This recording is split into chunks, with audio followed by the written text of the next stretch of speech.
Damang-dama na nga ang Kapaskuhan dito sa may kalye ng Dapitan sa Maynila kung saan tampok ang iba't ibang mga disenyo ng Pampasko. Talaga namang damang-dama mo ang saya ng Pasko sa mga nakawiwiling dekorasyong ito na may kasama pang tugtog na tsak ay kagigiliwan ng mga bisita at mga bata. Ito po may 750, iba-iba po yung price, may 1.5, 700 po yung pinakamura yung gantong size. And then ito is 900 din. Ang best seller talaga natin po yung gantong cathedral na may mga Holy Family sa loob. Kagaya po nun, tsaka na ito. Bali yun po is nasa 1.4. And then 1 to itong smaller size po. Light and music na rin siya. Bukod sa dekuryente ay maaari ring gamitan ng mga battery ang mga Christmas decorations na ito. Regarding naman po sa tubig niya sa loob, hindi po ito hindi siya nababawasan or hindi siya lumalabo kasi hindi po siya made of glass, acrylic na po. So hindi siya breakable. Bukod sa mga Christmas globe ay tampok din ang mga naggagandahang mga pailaw gaya nitong mga Christmas lights. Yung ganito po mga curtain lights po. Magkano yung ganyan? Yung ganitong curtain lights na 400 lights sa 12 meters po, 1,000 po. Pero may bawas pa naman po yan. Pag marami yan po. Yung mga drop light po, depende sa CM ma'am. Meron tayong 80 cm, 30 cm, 50 cm. May iba-iba ng kulay naman po ito. Sa 80 cm po, 600. Sa 50 cm, 500 po. Yung ganito pong 30 cm po, 400. Sa 20 cm po, 300.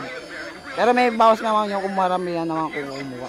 Bagamat ilang linggo pa bago ang Pasko, ay dagsa na rin ang mga namimili rito ng mga dekorasyong Pampasko. Curtain lights, tsaka mga pang-design sa Christmas tree. At para naman sa iba pang dekorasyong isinasabit sa mga Christmas tree, narito rin ang mga Christmas ball na karaniwang nagkakahalaga ng 100 piso hanggang 500 piso depende sa disenyo nito. Halos lahat po ma'am, mabili po kasi mga bulaklak, bola, ayan, mga pantamedyas, garland. Siyempre, hindi mawawala sa diwa ng Pasko si Santa Claus kung saan narito ang iba't ibang mga klase, iba't ibang disenyo nito. Kuya, magkano po ang bentahan natin dito sa mga Santa Claus na ito? Kagaya ho nito. Ito po, 2.5 po. 2.5. Tapos ito pong may poste, sir. Same price lang po sila. 2.5 po. Saka ito po, 2.5. Ito po, 4,000. Ayun po yung pinakamalaki, 13,000 po. Ito po, 2.5 din po. Poste lang po siya. Saka ito po, 3.8 po. Saka dito po sa nutcracker. Ito po, per na po siya, 2,000. Ito po, 600. Saka ito po, 1.5. At para naman sa mas preferred ang White Christmas, narito ang malaking white na Santa Claus. Kaya ng ganito, ma'am. Dati ito, ma'am, 800, 600 na lang, madam. 2.5 na, madam. Presyong affordable. Ibang size din, merong, ito ma'am, malaki na to ma'am, 2.5.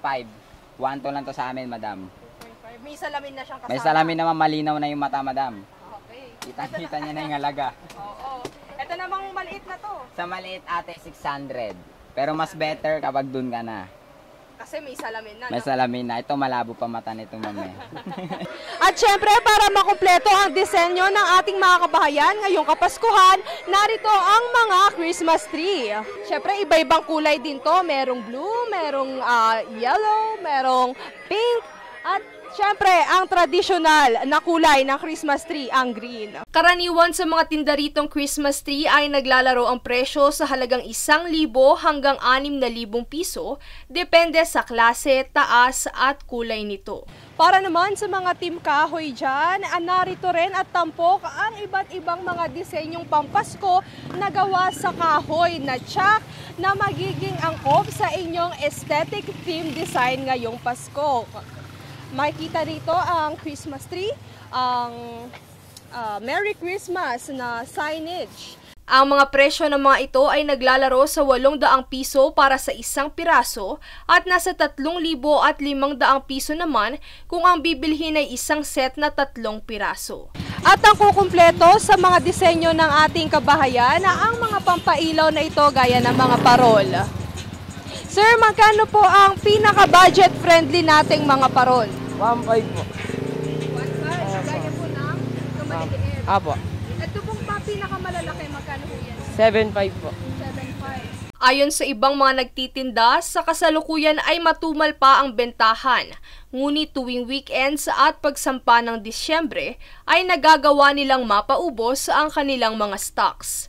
Samantala, karamihan sa mga nagtitinda ay tuwing Christmas season lamang naririto, habang ang iilan naman sa kanila ay naririto buong taon. Princess Castro, nag-uulat para sa One Media Network.